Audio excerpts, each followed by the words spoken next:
picture, and radio television talk show personality. She brings to the airwaves talented people from around the world who share their insights and experiences with you, the listening audience.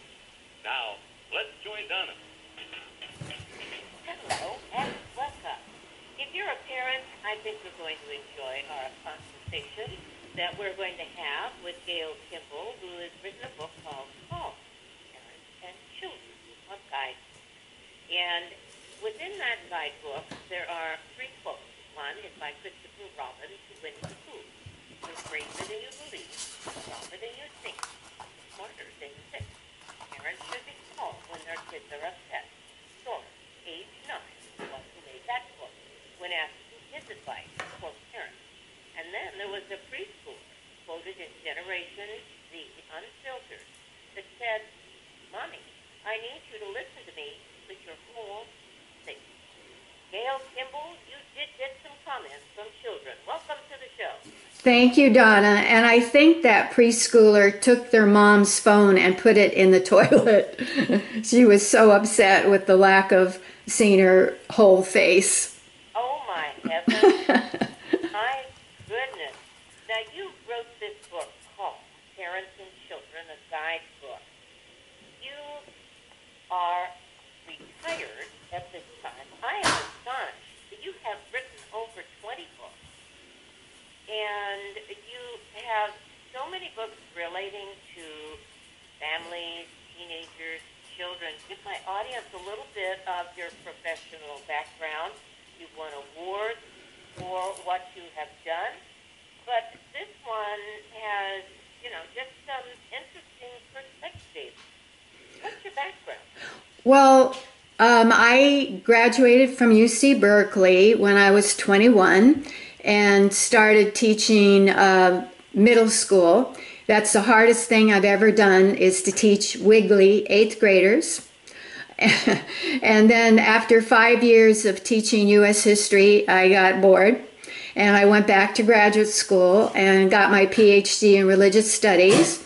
And then I came to California State University, Chico, to teach religious studies. We started a women's studies program, and I was the first coordinator of women's studies. And I loved teaching women's studies because I could teach women's art, women and political movement, male-female relationships, women internationally. I had so much fun with that. And in the course of writing all these books, I realized they seem like they're really all over the map, but they're all about giving a voice to people who aren't usually heard. So that could be children, teens, egalitarian couples, children in different countries, couples in different countries, couples who have long, happy marriages, men. I did a whole book on the men and men's movement. So it's about, all my work has been really listening to people who aren't usually listened to. I had to chuckle. One of the statements in your introduction you did, and you said you did a book on men. When it came to children, you had interviewed a father, and he said, having a baby is like being hit in the head by a golf ball. Right. And, I thought that really is something. Children, babies don't come with guidebooks. They right. Don't. And so often we have single parents today, whether they're male or female, it doesn't make any difference. And there's not often a family structure where there might be grandma that has been around the block with some knowledge about children. But right. It really is when you bring a baby into the world, and every child has their own personality.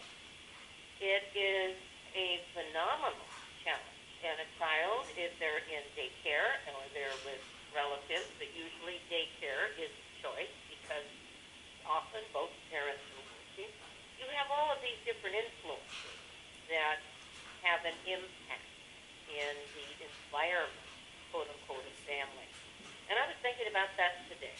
I went out and I thought, most people are working and they are up early in the morning. They might drop their kids off at school if the kids are old enough. If not, they've got to go into child care. So you have that, then you go to work and you get off of work, and if you're fortunate, you are close enough for you to go and maybe pick up your kids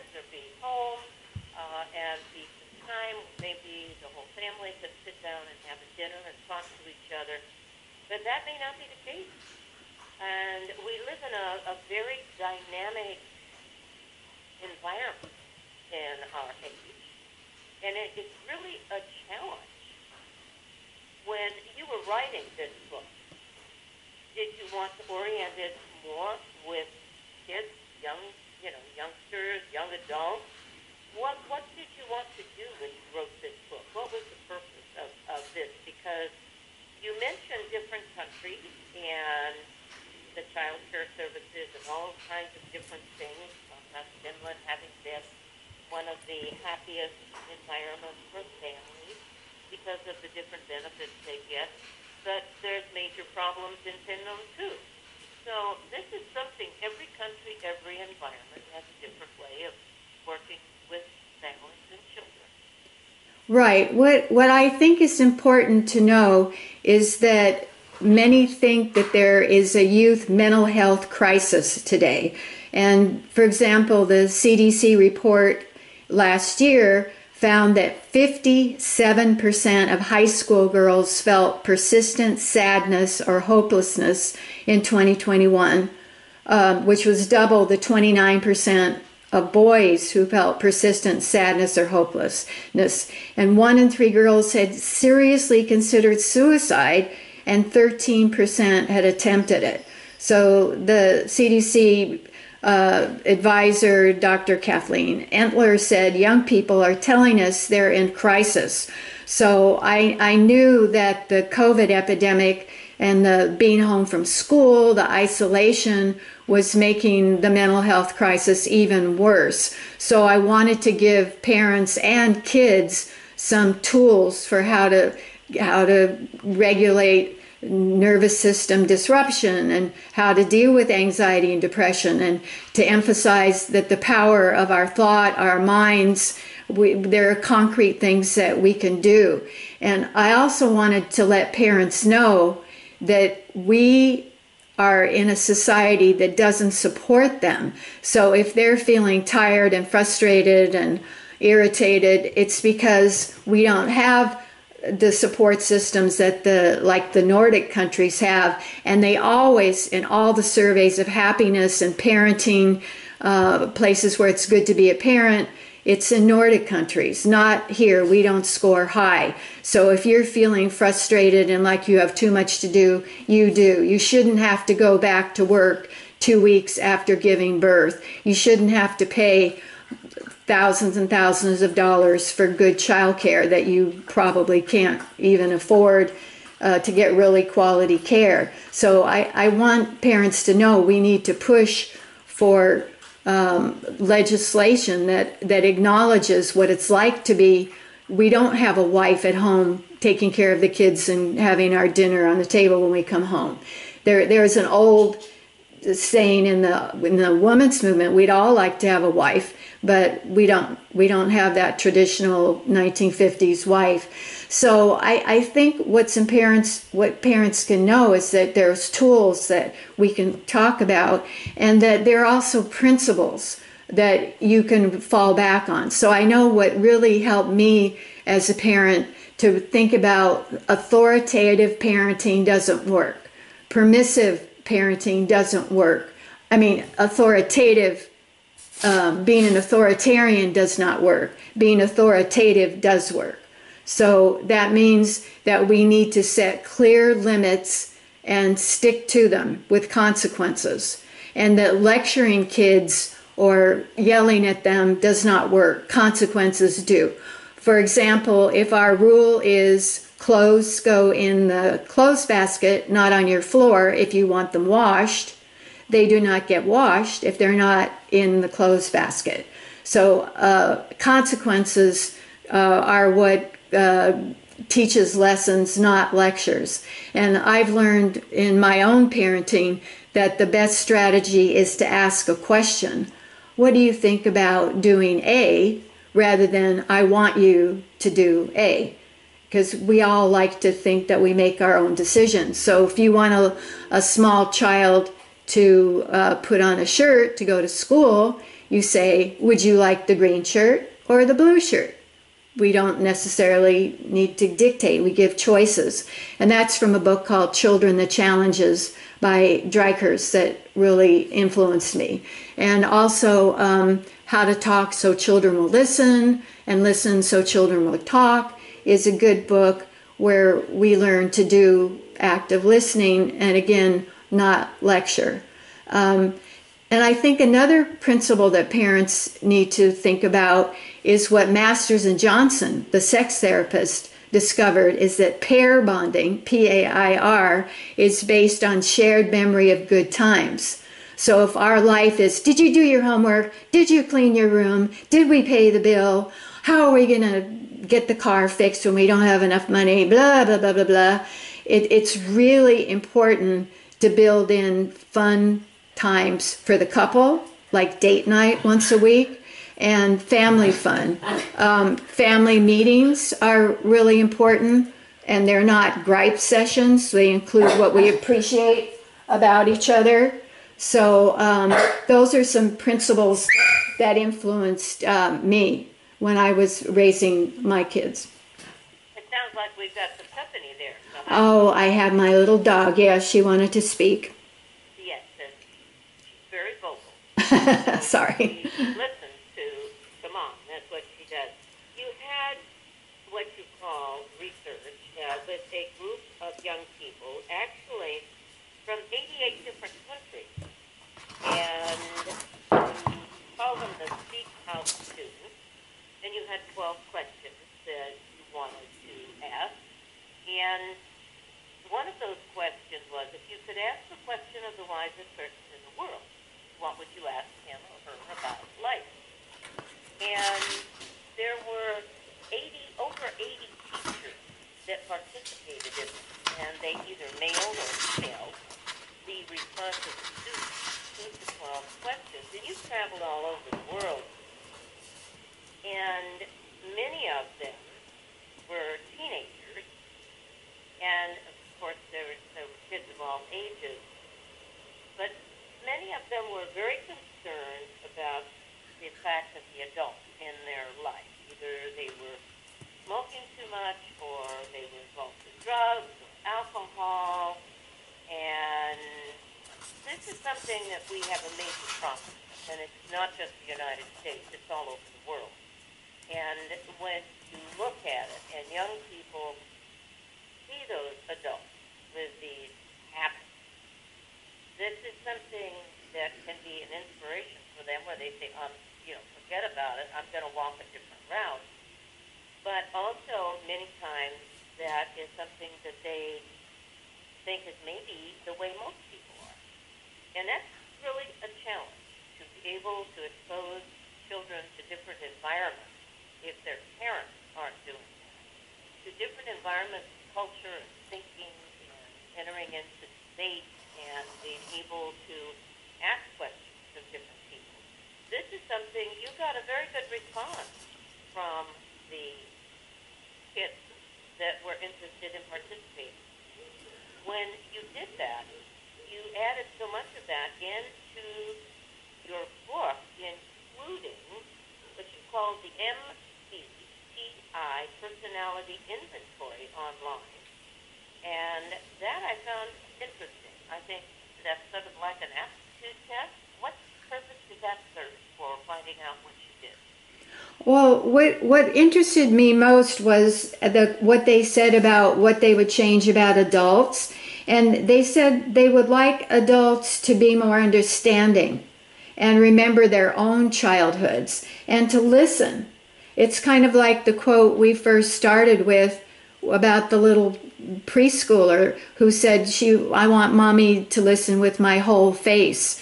I really think that a big boost to family life would be people putting their screens away. And I would definitely have a family rule that we do not have screens at dinner time or family meetings, that we have time to look at each other with our whole face and talk about our day and what we appreciate about each other and that kind of thing. So I think those principles apply to any relationship. that we all want to be listened to. We all want to be understood. And a basic kind of good communication skill is to do active listening, where we say, I hear you saying you're feeling A because of B. Tell me more about that. Is that how you're feeling?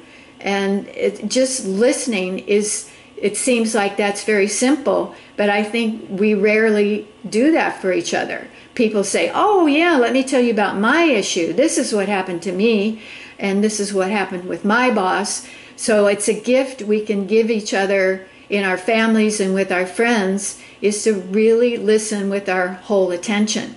And some people may have heard of nonviolent communication skills, and they say what you really want to get at when you're communicating is what the basic need is.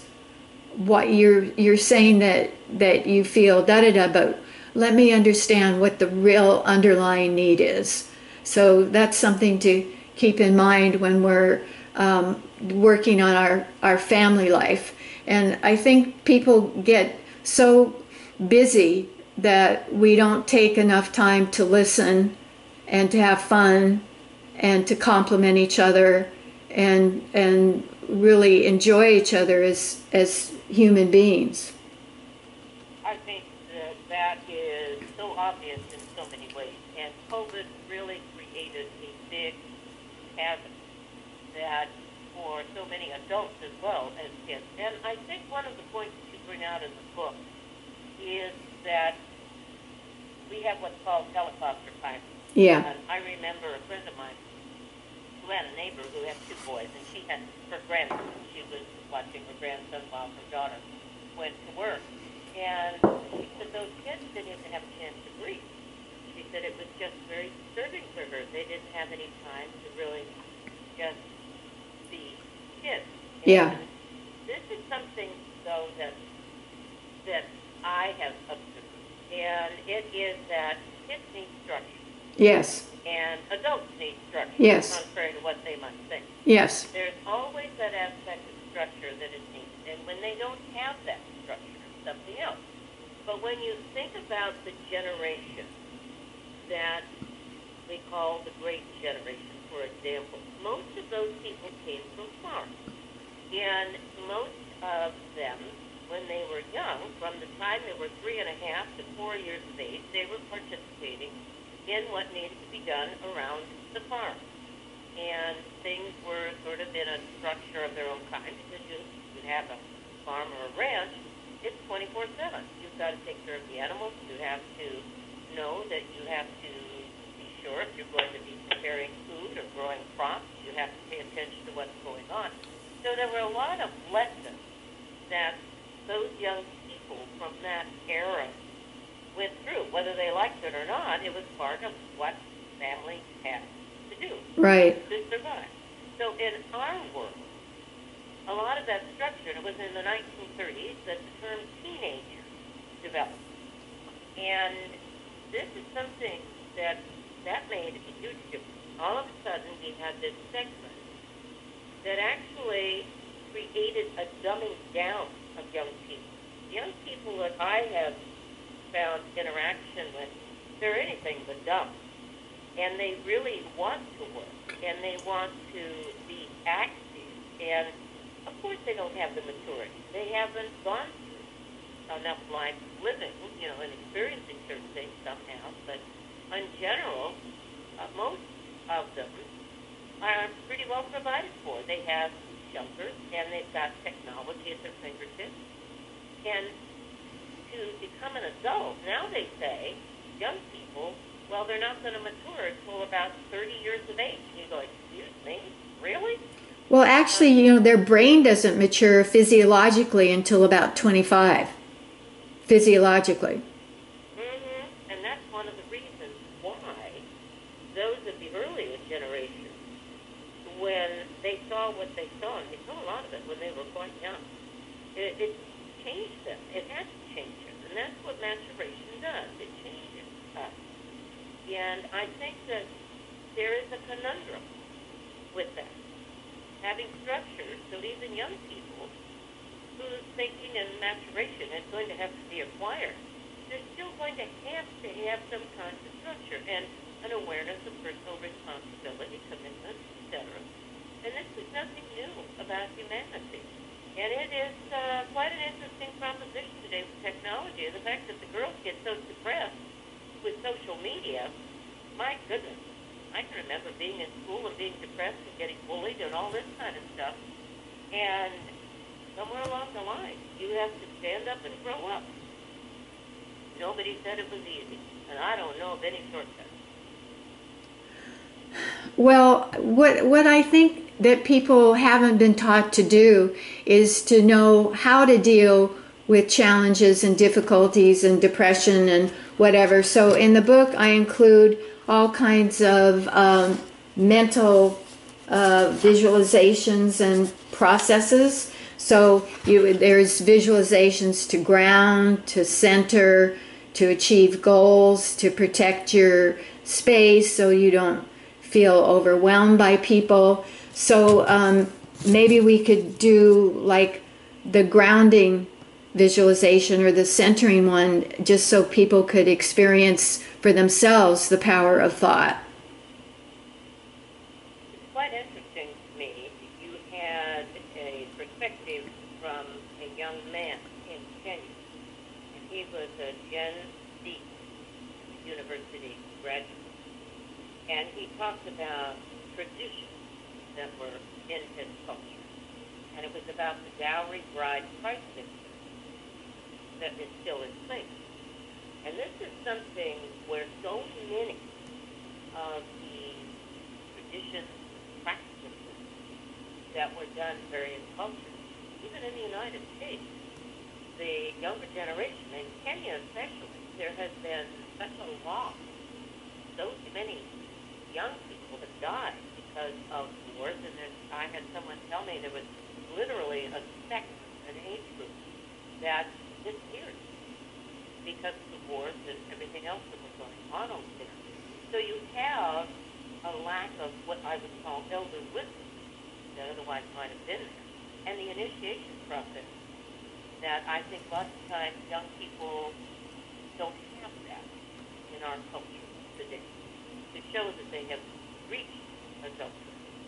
And it used to be when you turned 18, that was something. You would stand on your own 2 feet, be out there in the world and be responsible. And that has sort of evaporated away, hasn't it? Right, because as you say, families are really mobile. We don't have our grandparents and extended families, elders to learn from as people move around the country. So I think that's the importance of schools teaching emotional social literacy, which they're starting to do now.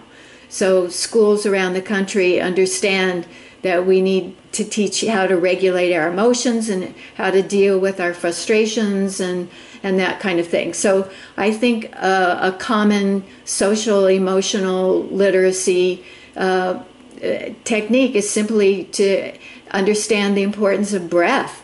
So what we know is that when we're stressed, we breathe shallowly in the upper lungs, and the body says, "Oh, I'm stressed, I can't think clearly." And the tool is to breathe from our bellies and to think of a deep, relaxed inhale from the belly, where the diaphragm pushes the rib cages out to the side, because our diaphragms get squished from hunching in front of screens so much. So what I urge listeners to do is consciously breathe from your belly, and the long exhalation calms the nervous system. So simply doing a breath where let's breathe in for, let's say, 4, hold for 4, and then breathe out like you're keeping a little feather up for as long as you can. And don't breathe. Gay Hendricks is a breathing expert who says the not breathing resets the energy field. So if you're feeling anxious or kind of, I'm going to twit, do the breath. You can do that anywhere, anytime, any place. And another really wonderful tool is there's a group called Brain Gym, GYM, and they found when we get stressed, our brains align with the wrong side of the body, and we get klutzy and fuzzy brained and can't think clearly. So the simple remedy, the simple tool is to like cross crawl. So when I cross crawl, I touch my right elbow to my left knee, and then my left elbow to my right knee, and just doing something simple like cross crawling, drinking water, having a long exhalation can really balance the nervous system and help us regain composure and our rational thinking. Because when we get stressed, we're reacting from the amygdala, the alarm center in the midbrain that's not rational. And we want to have our executive function triggered. A simple way to do that is put your hand on your forehead and breathe. And then that reminds us to be in the prefrontal cortex where we make rational decisions.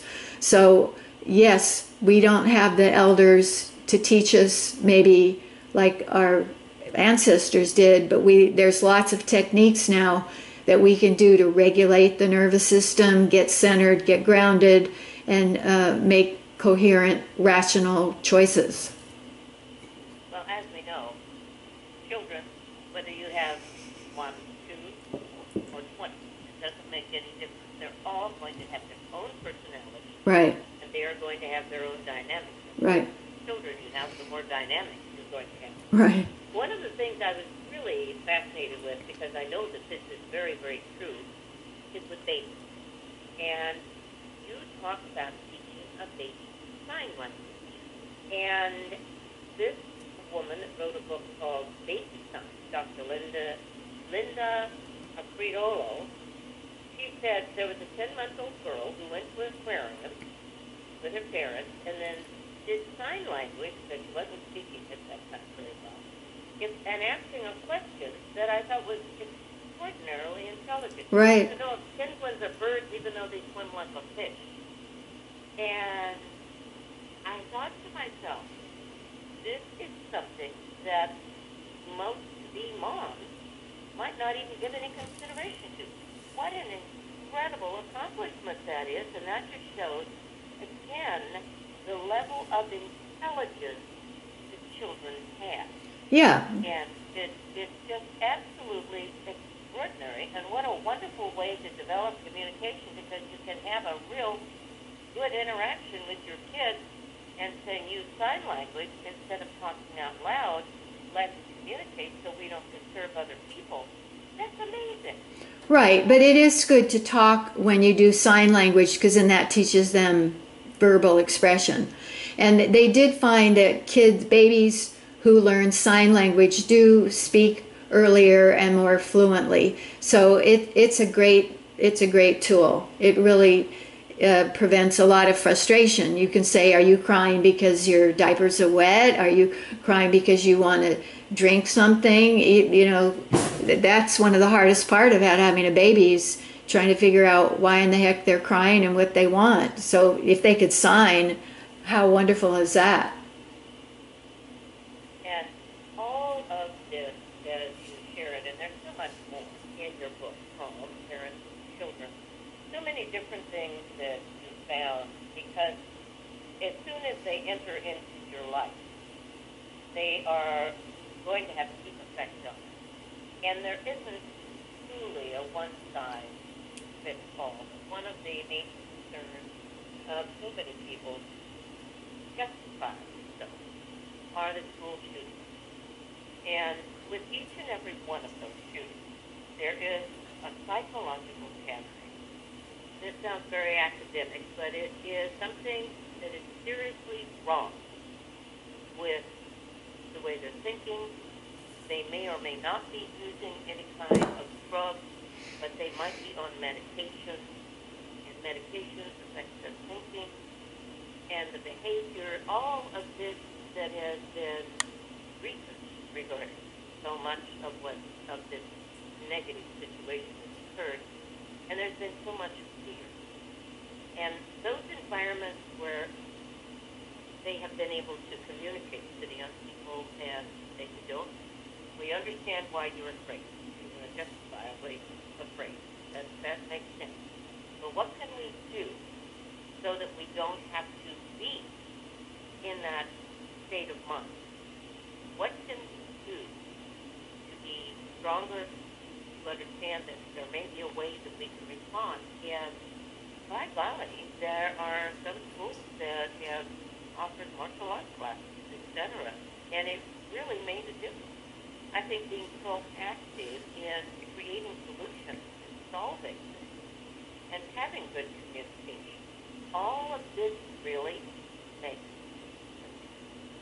sense. What's interesting to me about the school shooters is they're all boys, and a lot of them are considered the odd boy out, the geeks, the weirdos, the ones in the black, coats or whatever. So, and people are concerned that there's a boy crisis, that they're less likely to go to college than girls, they're less likely to be school leaders, they may feel they don't have a purpose. So I think that's another issue for parents, is to consider a boy crisis, whereas the girl crisis is the anxiety and depression, double that of boys. So, there are issues for both genders as we're raising our kids. And, it takes a village to raise a child, as the Africans say. So it's all of us have to deal with those issues. How do we raise our future generation? Mm-hmm. And I think that is very important. We don't want to not have them involved with technology, but I think they need to understand technology is not the end all. And this is important. We have a lot of benefits because of technology, just like this programming is possible because of technology. Right. And there is so much else in medicine and industry. There's so much of a blessing with it. But when you see adults, and I see this frequently. Yeah. When you see the adults on a phone, yeah, and it's 24/7, just about. They sleep with the phone. Yeah. They can't, it's like having in the previous, I'll kind of say the old days when they used a pager. It was the same thing. The pager, by golly, that was the end-all of end-all. And so consequently, we have young people and adults are not getting that good of an example. And I see it everywhere. I see it in stores, people standing in line. The next thing you know, they're talking about their own personal business. Really, we live in a very interesting cycle that's evolving, and there will need to be some maturation with it because the technology is valuable, but we have to be able to function. Well, I think some people get addicted to their phones and their social media. Girls tend to go on Instagram and TikTok and be affected by comparing themselves with the other girls' social life or appearance. Boys tend to spend more time with video games and YouTube. Maybe that's part of the reason they're not as affected in terms of their anxiety levels. But whatever, it's addicting, and parents' job as part of setting those limits and consistency is to limit phone use and take away phones from kids before they go to bed. So because a lot of kids are waking up throughout the night to respond to a little ping on their phone, and they go to school sleepy, and tired, which is not conducive to learning. So yeah, and a lot of schools are saying now we won't allow phones out during the school day, during class. So I think that makes sense. The Surgeon General just put out a report saying that he connects social media use with the teen mental health crisis. So yeah, we need limits on it for sure. Yeah, and I think the adults need to be that person that gives an example. Right. I observed it today, and I observe so many things when I'm out and about, and I just think, why don't you look at each other? Why don't you maybe talk to the person next to you? Yeah. why. And I understand why. But that they criticize about the kids, they need to amend themselves. Your book, Calm, Parents and Children, a Guidebook, is a very interesting read, Gayle Kimball. Thank and you. You have a website, and you have other publications regarding young people and research that you have done. They can go to your website, which is gaylekimball.info. That's KYLEKIMCALL.info. And I would really love people to contact me if they want to have input into the new book about non-pharmaceutical solutions to anxiety and depression and other mental health issues. I'd love to know what works for them, what doesn't work, their experiences. All right, so there you have it. He's interested in responding. So go to her website. You'll be able to contact Gayle, and she will be more than happy to respond to you and chat with you and give her your feedback. Absolutely. Gayle, it's been a delight having you as a guest, as always. Thank you. And I wish you just a beautiful fall, and thank you for being with me this evening. My pleasure. Lovely to chat. Thank you. You're welcome. Donna, Seebo here. We are